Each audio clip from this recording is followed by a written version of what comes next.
Hace un año, todos los partidos políticos representados en el INE votaron por unanimidad a favor del uso de urnas electrónicas en las elecciones de Coahuila e Hidalgo. El INE ha anunciado que para las elecciones del 6 de junio seguirá con el programa piloto y usará 100 urnas electrónicas. ¿Cuáles son sus ventajas? ¿Son confiables, por ejemplo, contra el hackeo? ¿Cuál es su mecanismo y cuál la postura actual de los partidos sobre su uso? Acompáñanos por ADN 40 a conversar con el maestro Jaime Rivera Velázquez, consejero del Instituto Nacional Electoral, y en el análisis el doctor Guillermo de Loya.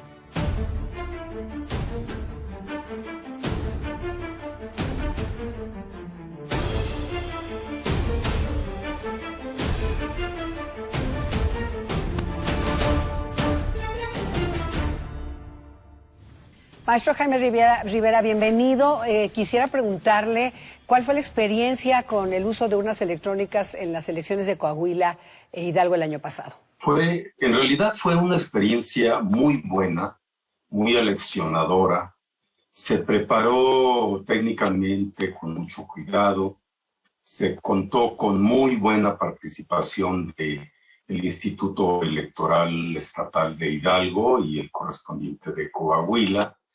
Y los resultados fueron muy buenos. Las urnas funcionaron muy bien. Para los electores resultaron muy fáciles de usar. En una encuesta que se hizo al término de su votación, 9 de cada 10 dijeron, bueno, de hecho 94% dijeron que había sido una experiencia buena y que sí les gustaría volver a usarla. Se les hizo fácil, se les hizo rápida. Y en cuanto a la confianza que les daba, esta varía entre 75 y 85%. Respuesta comprensible, dado que fue la primera vez que la usaron en una votación así. Cualquiera que utiliza por primera vez un dispositivo electrónico puede tener algunas dudas sobre ella, pero la experiencia fue muy buena y no hubo ninguna falla significativa. ¿Nos puede explicar así con mucho detalle, describir desde que uno llega a la urna electrónica, cuáles son los pasos a seguir, en fin, hasta la parte en la que se va el ciudadano? Sí, la urna electrónica se coloca en casillas electorales iguales a las tradicionales. Es decir, los ciudadanos se forman, en 2020 y en 2021 también será con una fila con sana distancia. Se le dotó de cubrebocas, se les aplicó gel antibacterial, se identifican con su credencial, como siempre, ante el presidente de la mesa directiva de casilla, se le da el pase a votar, se activa ante cada elector, se activa la urna electrónica y aparece en una pantalla un símil de boleta, una boleta para votar, pero en pantalla, es una pantalla sensible al tacto, de tal manera que el ciudadano o la ciudadana tocan con su dedo el emblema del partido de su preferencia. La máquina le pregunta si confirma precisamente ese voto, lo confirma y entonces el voto se emite, se registra y se imprime un testigo del voto que aparece unos segundos a la vista del elector, o en otro modelo de urna, la de Coahuila, se imprime el testigo del voto, el ciudadano lo recoge y lo deposita en una pequeña urna que está a un lado. Y después regresa a la mesa directiva de casilla, recibe su credencial para votar, se le marca el dedo con la tinta indeleble como es usual y se retira. Es decir, es una forma de votar muy semejante a votar con papel. Y muy amigable por lo visto. Dos puntos, maestro Jaime Rivera. ¿Es representativo el número de urnas electrónicas que se van a usar este 2021 contra el universo de lo que son las urnas convencionales? Y específicamente, ¿cuáles son las ventajas, por ejemplo, para contar estos votos electrónicos versus los votos convencionales?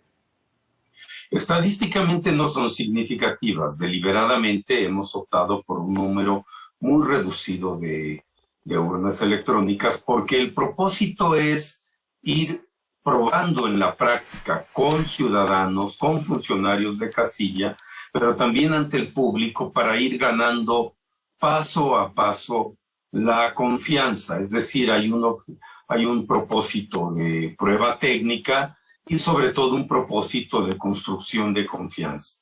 La mayor virtud que tienen estos, hay que decir, en Coahuila usaremos únicamente 50 urnas electrónicas, son más de 3.700 casillas en todo el estado.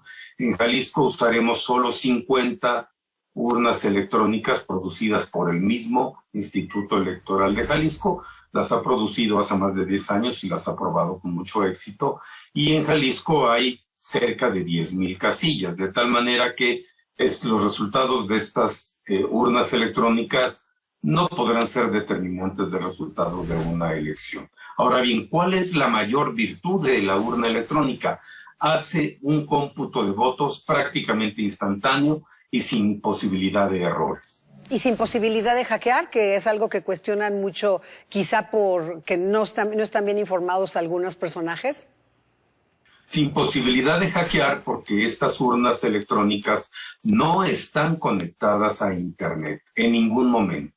Son dispositivos electrónicos que muestran la boleta en la pantalla, registran el voto, lo cuentan, lo imprimen, lo cuentan y emiten automáticamente las actas de casilla, que es una de las tareas más laboriosas y tardadas que se producen en el conteo y llenado de actas de manera manual en las casillas tradicionales. Dos últimos puntos, maestro Jaime Rivera. Por un lado, bueno, a principios del año pasado hubo un acuerdo unánime de todos los partidos, incluido Morena, para aprobar estas urnas electrónicas. Ahora Morena lo impugna. Y la otra pregunta es, ¿tiene facultades el INE para realizar este proceso, esta determinación del uso de urnas electrónicas? El INE tiene facultades reglamentarias amplias para ocuparse de aspectos que no están suficientemente claros y establecidos en la ley. Así se hizo el año pasado, se ha hecho para una variedad de asuntos y el año pasado, como no fue impugnado por nadie este acuerdo quedó firme. Esperamos que el Tribunal Electoral así lo confirme, ahora que ha sido impugnado por un partido que el año pasado no solo la aprobó, yo diría que fue incluso un promotor activo de la urna para explicarlo y para infundir confianza. Bien, pues veremos qué dice el tribunal, maestro Jaime Rivera, pero por lo visto y hasta donde nos dice la experiencia del año pasado ha sido algo favorable, así que bueno, vamos a estar atentos y le agradecemos mucho que le haya explicado al público detalle a detalle cómo funciona esta urna electrónica y que ciertamente pues no son representativas, pero que sí, pues sí consideran la mayor parte de los partidos correcto el uso en este programa piloto que está llevando a cabo el Instituto Nacional Electoral. Le agradecemos mucho como siempre. El agradecido soy yo. Igualmente. Bueno, pues vamos a este primer análisis con el doctor Guillermo de Loya. La protección a los derechos político-electorales debe ser absoluta. Así, las autoridades electorales han encontrado recientemente en las tecnologías de la información un apoyo para explorar una modalidad con la que, hay que decirlo, muchos mexicanos aún no están familiarizados. Es por tanto que alrededor de la operación de las urnas electrónicas ha surgido un cúmulo de mitos e información no precisa. Pero en el INE y en los soples ha habido un esfuerzo por construir un entramado legal y tecnológico que le dé certeza al proceso de votar con el apoyo de la pantalla táctil. A pesar de que es una historia novedosa que aún tiene mucho por contar, el voto electrónico se presenta como una opción dentro del espectro electoral mexicano. Doctor Guillermo de Loya, bienvenido. Estela, siempre un gusto. ¿Cómo explicarnos que Morena el año pasado apoyó el uso de la urna electrónica y ahora lo impugna? Bueno, a todas luces no se puede explicar en razón de argumentos que se sostengan en lo jurídico o en alguna deficiencia derivada ya de la aplicación de lo que se hizo en Coahuila o en Hidalgo. Sencillamente creo que son argumentos que se contaminan de una apreciación política y eso, pues bueno, puede ser peligroso cuando estamos avanzando hacia sistemas más seguros, hacia sistemas más confiables, como ya quedó plenamente establecido. Nada más te digo una cuestión, Estela. Para la parte jurídica, ya existe un antecedente de resolución de controversia constitucional de la Suprema Corte de Justicia y los criterios del propio Tribunal Electoral.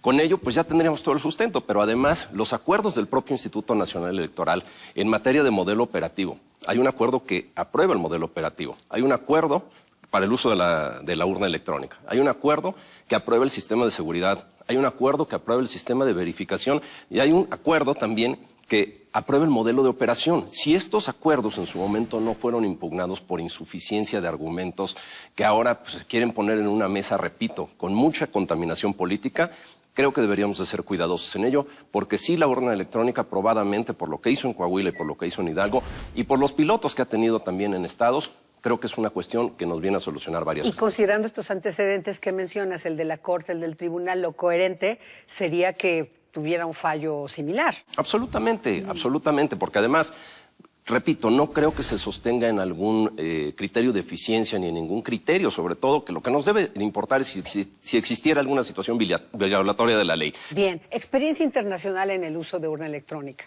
Yo creo que no nada más en lo internacional, sino también en lo que a nuestro país respecta. Por ejemplo, en 2005 fue el primer programa piloto en Coahuila y en 2006 en Jalisco.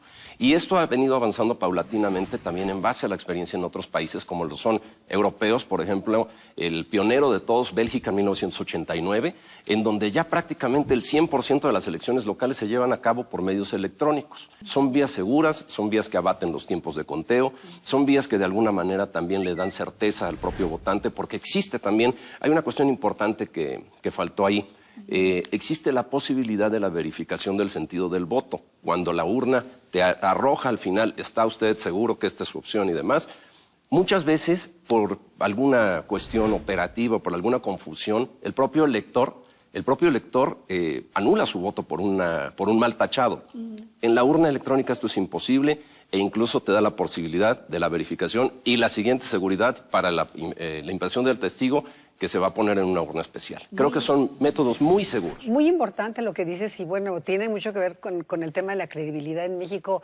En las últimas décadas ha sido dudar todo el tiempo de los resultados de la elección y suena contradictorio cuando el mundo va en una carrera tecnológica aceleradísima. De pronto decir que no se confía, y aquí hay un dato importante, pues se dice que el Internet no interviene, que son mecanismos totalmente independientes de Internet como nosotros. Son blindados, son aislados, no tienen manera alguna de ser accedidos, digamos, por alguna vía remota. Bueno, a ver, vámonos a los tuits si te parece. Me parece muy bien, Estela. Este tuit nos habla de, bueno, hace una pregunta, ¿confiarías en emitir tu voto por medio de la urna electrónica del INE? Y pues yo te pregunto, casi ya me respondiste, pero el reto a vencer es la desconfianza, Guillermo. ¿Cómo le hacemos con esta sociedad mexicana que de todo desconfiamos? Pero mira, desconfianza que se abate con información y ejemplificando positivamente lo que ya ha ocurrido. Tenemos esta experiencia de Coahuila e Hidalgo. Lo dijo nuestro entrevistado hace unos momentos. El grado de satisfacción por el uso es casi del 100% y el grado de confiabilidad ahí sí se disminuye. Coahuila 77%, Hidalgo 65%. ¿Qué es lo que hace falta? Una campaña de generación de conciencia muy clara en razón de los tiempos que también pues, son importantes por lo que está ocurriendo con la pandemia. Es mejor hacer un uso rápido de la urna para poder estar libre de esa obligación en lugar de estar haciendo las colas inmensas que a veces hemos conocido. Y la verificación que te da la posibilidad de tener un voto muy seguro. Bien, este segundo tuit es precisamente del Instituto Local Electoral de Tabasco, del INE Tabasco, claro. Que a propósito de lo que hablas tú de campañas de información, dice, falso que la urna electrónica pueda manipularse para hacer fraude electoral. Se usaron en Coahuila e Hidalgo en 2020 con resultados excelentes. Guillermo, pues en la tierra del presidente, el INE dice, venga la urna electrónica. ¿Qué decir? Bueno, la tierra del presidente, pero esto debe de operar en toda la República. Vamos a confiar en que la tecnología sí puede ser aplicada, sí puede ser usada para medios benéficos y creo que el voto y la democracia son cuestiones que debemos atender. Sin duda. Y bueno, que no haya dudas en este país, donde siempre hay dudas en una elección tan importante como lo será el 6 de junio. Guillermo Eloya, muchas gracias. Siempre es un gusto. Gracias a usted por acompañarnos en una emisión más de Ruta ADN 40.